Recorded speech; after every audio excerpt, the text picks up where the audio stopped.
ça, c'est moi. Et dans ce parchemin, on a littéralement l'un des plus grands projets de toute ma vie. Je vais créer un fruit du démon et le proposer à Eiichiro Oda. On va dessiner ce fruit du démon et lui donner vie. Et pour ça, j'ai appelé mon graphiste d'amour qui va nous cook une dinguerie. Je suis un amoureux de One Piece. Je suis tout simplement tombé fan de ses personnages et de son univers. Et bien sûr, je suis pas le seul. One Piece, c'est littéralement l'animé parmi les animés, l'œuvre parmi les œuvres. Cette œuvre, elle fait partie de moi, elle me fait vibrer, elle me donne des frissons. Et rien que de savoir que je vais me lancer dans un tel projet, ça réveille mon âme d'enfant, ça réveille mon esprit créatif.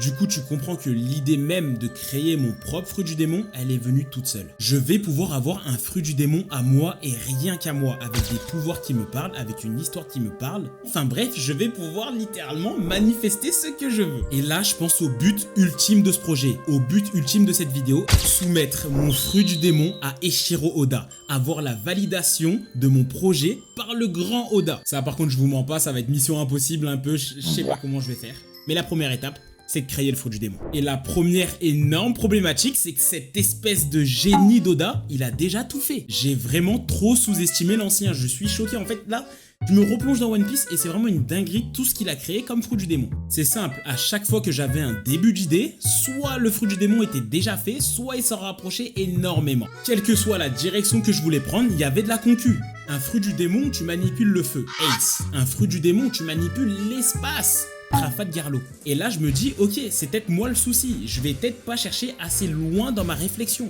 Du coup là je me dis on va aller chercher un fruit du démon avec un pouvoir vraiment travaillé, vraiment recherché. Un truc fou comme par exemple le fruit du démon du rêve. Là il y a Joy Boy. J'avoue il est stylé cet enflure, hein, il est très stylé, mais il y a Joy Boy. Ok, c'est pas grave, je vais aller chercher un fruit du démon saugrenu, un truc de fou. Le fruit du démon de l'oubli. Il y a Pudding, oui, c'est Pudding qui a bousillé mes plans. Et ça, je peux pas l'accepter. Encore des personnages stylés qui volent mon idée. Enfin, c'est un peu moi qui vole leur idée. Mais Pudding, je peux pas accepter. Du coup, je me remets au boulot, je travaille 2 fois plus, j'essaye de trouver des idées innovantes. Mais l'histoire de trouver un fruit du démon original, c'est loin d'être le plus dur. Le plus dur, ça a été de trouver, oui, un fruit du démon avec un pouvoir cohérent, mais surtout une histoire cohérente. Car oui, je peux pas juste créer un fruit du démon qui va bousiller l'œuvre, qui va rien apporter à l'œuvre et qui a même pas sa place dans l'œuvre parce qu'il part trop en sucette. Imaginez juste un fruit du démon où je pourrais, je sais pas, aller lire dans les pensées des morts. Le détenteur du fruit du démon, il aura qu'à aller sur la tombe de Goldie Roger et il connaîtra la position du One Piece, l'histoire du One Piece, non. C'est juste pas cohérent, ça marche pas. Parce qu'on n'oublie pas l'objectif, c'est de proposer mon idée à Eiichiro Oda. Du coup, il fallait que je reste crédible. Ça aussi, ça a été beaucoup de temps, beaucoup de travail, beaucoup d'analyse pour arriver à quelque chose de ok. Je dis pas que ça va être parfait, certains pourront trouver des imperfections, mais c'est ok. Maintenant, on a un pouvoir stylé, une histoire cohérente. Maintenant, je veux une philosophie, une morale derrière mon fruit du démon. Et ça, pour le coup, c'est entre guillemets simple, parce que je fais ce que je veux. J'ai juste à m'inspirer de mes expériences de vie, ce que j'aime, ce qui me tient à cœur, et trouver une philosophie qui colle à moi, tout simplement. La partie la plus importante pour marquer les esprits est avoir quelque chose d'impactant. Moi je vous le dis, je veux qu'il y ait des analyses, je veux qu'il y ait des théories sur mon fruit du démon, je veux choquer, I am this man. Ok, maintenant que j'ai à peu près tout, il me manque le plus important, le fruit du démon frérot. Donc à quoi il ressemble, littéralement, sa couleur, sa forme, son design. Et pour créer cette masterclass que j'ai en tête pour retranscrire ce qu'il y a là sur une feuille de papier, je vais appeler le meilleur graphiste de la France de Macron. Bon mon gars, je t'explique là, je vais faire le plus grand projet de tout le YouTube game français, tout YouTube game animé français. Ah tu me hype. Là le truc c'est que j'ai une idée folle, j'ai envie de créer mon propre fruit du démon. En gros, la vidéo c'est que je crée un fruit du démon, une histoire, un pouvoir, je crée un contexte historique, je crée une philosophie derrière, je mets un contexte derrière tout le fruit du démon, et forcément, faut que le fruit du démon il ressemble à quelque chose. Quelqu'un me fasse le dessin, quelqu'un matérialise ce que j'ai dans ma tête. Ok. Et vu que dans mes contacts... Bon défi. Vas-y, dis-moi tout. Bon défi. On est d'accord. Bon défi. Non, vas-y, ouais. Et vu que j'ai avec moi le meilleur dessinateur de France. Bientôt, en devenir. Du coup, je me suis dit, bah, go. Ok. Ah ouais, du coup, maintenant, j'ai envie de te demander déjà les pistes, les idées que t'as. Parce que c'est super, j'ai jamais fait ça. Mais il va falloir jouer à ce que tu veux transmettre avec ce fruit. Et à partir de ce que tu veux transmettre, essayer d'avoir des formes. Par exemple, je sais pas si tu connais, très basiquement, dans le design d'objets, tu vois, le rond, ça fait quelque chose de plus gentil, de plus doux. Le triangle, quelque chose de plus rapide, dangereux. Le carré, plus solide, plus fort. On va jouer avec ça, ça va être bien. Et les décorations aussi dessus, on peut faire un truc ultra original. Genre, je crois qu'il n'y a pas de fruit du démon avec de la dentelle dessus, tu vois, des trucs comme ça. On peut jouer avec ça et tout. Pareil, les couleurs, ça peut être grave bien. Ouais. Genre, il y en a pas non plus genre de multicolores quoi. Ça, on peut faire des trucs. C'est ça. On peut faire des trucs ultra originaux. En vrai, la créativité, elle peut faire place à un truc de fou. Vraiment. Yo, bon bah, ça avance super bien. Techniquement, moi j'ai tout ce qu'il me faut en termes d'histoire, en termes de philosophie, en termes de pouvoir. Maintenant, faut que ma Lolo il gère le reste. Faut que ma Lolo il dessine un dessin de fou malade. Mais pour l'instant là, non, ça va être dingue. Aucun doute, ça va être le fruit du démon parfait. Maintenant que tout ça a bien avancé, je pense qu'il est enfin temps de vous présenter le fruit du démon. Est-ce que t'as déjà entendu parler du siècle oublié? Parce que oui, si t'es un vrai fan de One Piece, tu connais forcément ce siècle dont toute l'histoire a été effacée. Et jusqu'à présent, personne ne sait ni comment ni pourquoi toute cette partie de l'histoire a littéralement disparu.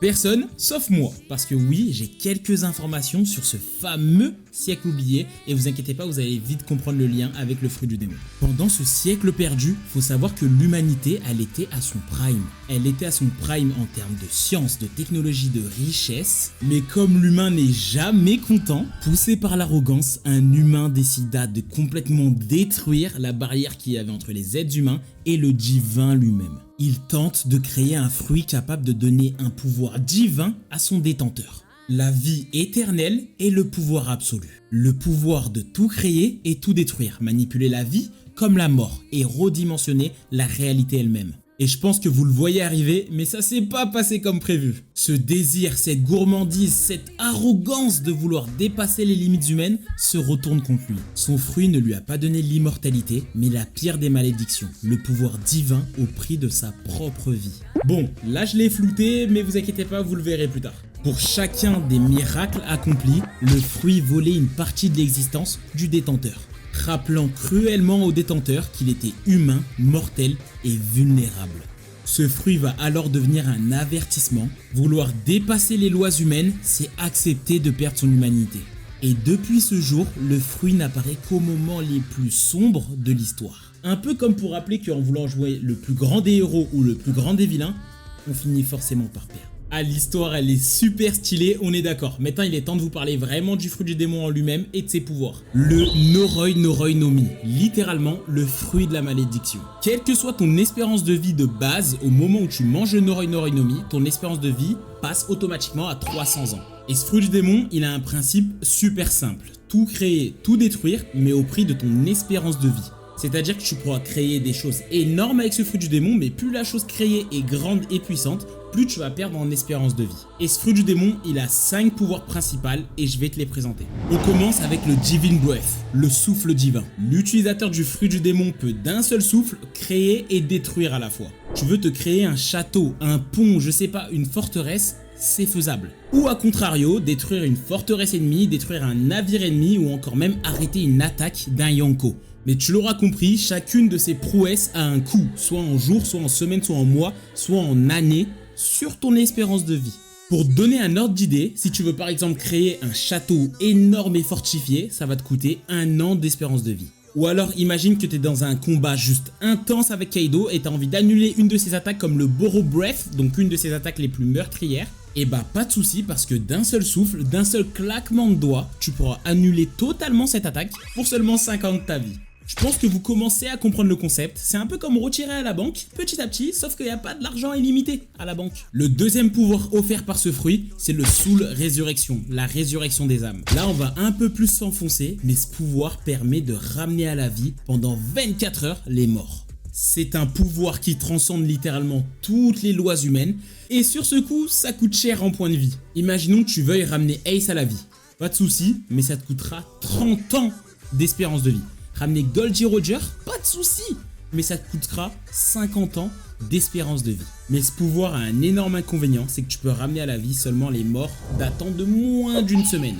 Et ouais, sinon ça aurait été un peu trop cheaté. Le troisième pouvoir, et pas des moindres, c'est le Reality Bend. Le pouvoir, attention bien, écoutez, de remodeler la réalité. Avec ce pouvoir, tu ne plies pas la réalité, tu la tords jusqu'à ce que c'est toi qui casses. Inverser la gravité, faire pleuvoir à l'envers, changer l'eau en feu, rien que ça. Ce pouvoir, c'est l'un des plus cheatés parce que là, on défie toute logique. C'est simple, même celle des fruits du démon. Là, c'est simple, c'est un pouvoir littéralement vraiment qui laisse place à l'imagination pure du détenteur du fruit du démon. Mais qui dit grand pouvoir, dans notre cas, dit aussi grande perte. Un exemple simple mais très compréhensible. Inverser la gravité sur tout Marineford. Ça te coûtera seulement 25 ans de ta vie.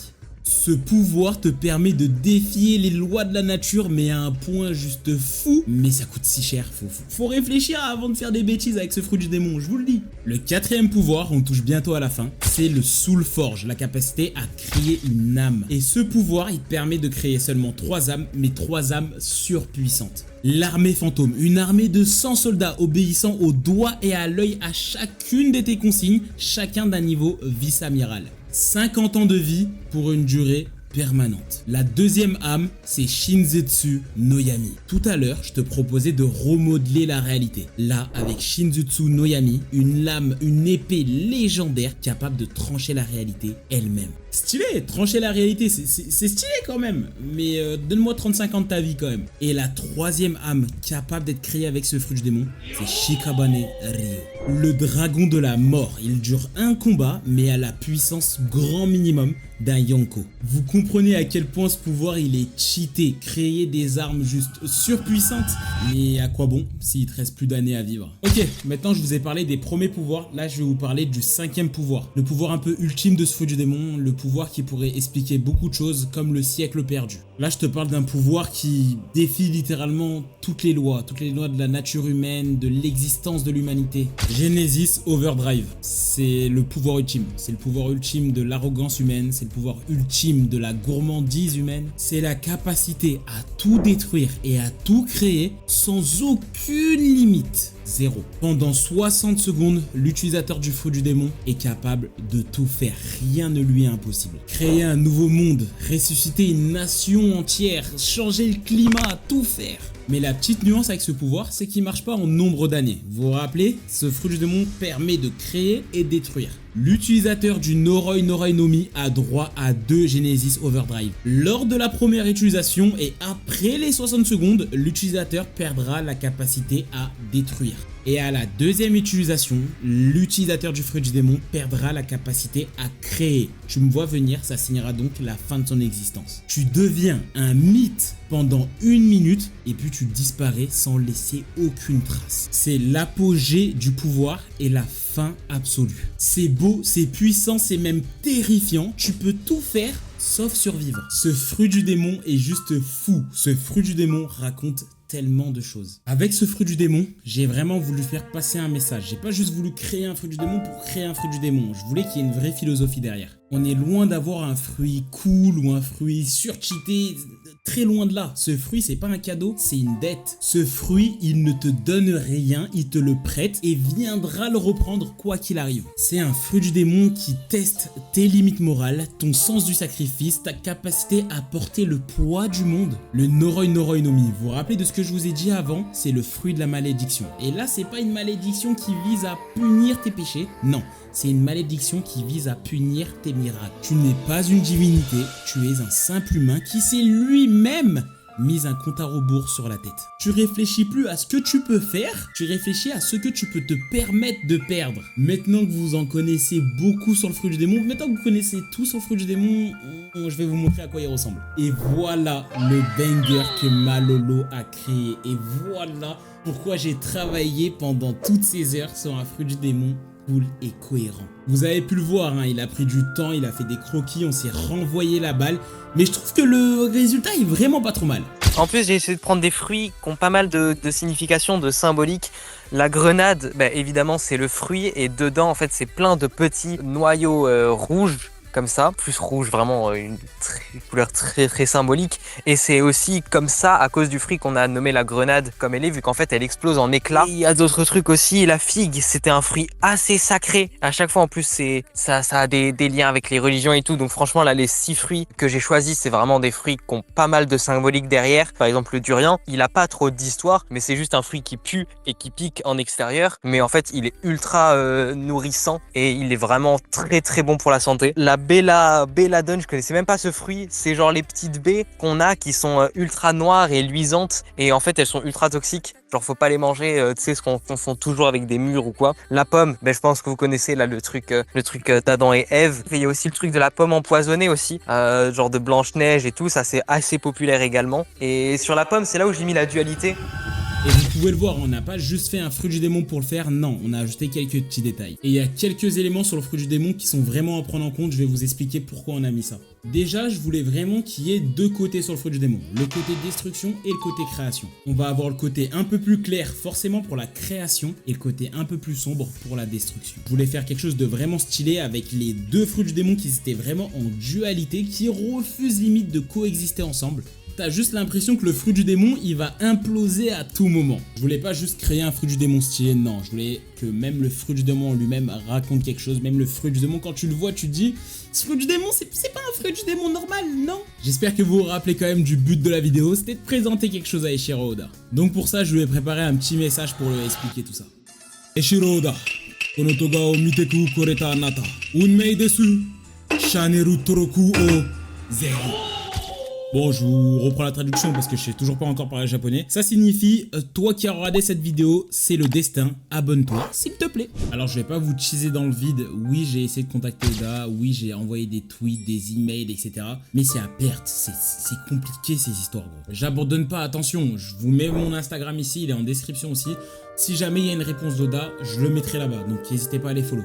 J'ai tenté plusieurs choses, mais c'est compliqué d'avoir Eiichiro Oda, je pense que vous en doutiez depuis le début de la vidéo, mais j'ai tenté, j'ai essayé de réaliser un rêve d'enfant. Et au final, quand j'y pense, oui, j'ai pas réussi à proposer mon idée, à soumettre mon idée à Eiichiro Oda et à avoir sa validation. Mais d'un autre côté, j'ai créé un fruit du démon, je lui ai trouvé un pouvoir, une histoire, une philosophie. Est-ce que j'ai pas déjà réussi finalement? J'ai surkiffé ces heures à travailler sur le fruit du démon, j'ai surkiffé ces heures à travailler avec ma Lolo, à échanger avec ma Lolo. J'ai matérialisé un fruit du démon, les gars, rendez-vous compte de la folie. Et vous, si vous aviez créé un fruit du démon, lequel ce serait?